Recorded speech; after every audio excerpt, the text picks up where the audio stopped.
Start to grow? At what age? When the tusk or the molars, the tusk starts when they are about 17 months or 2 years. Yeah.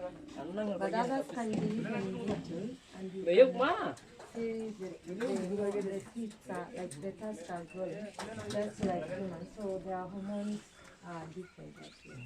But those who grow faster, those who take time to grow. And won't the trunk grow a little? It is like it has start to grow because it was completely cut off at the arrival, and now we can see it is a bit growing. Only that it will not go to normal size to reach somewhere. But it'll definitely grow longer. Yeah, a bit long.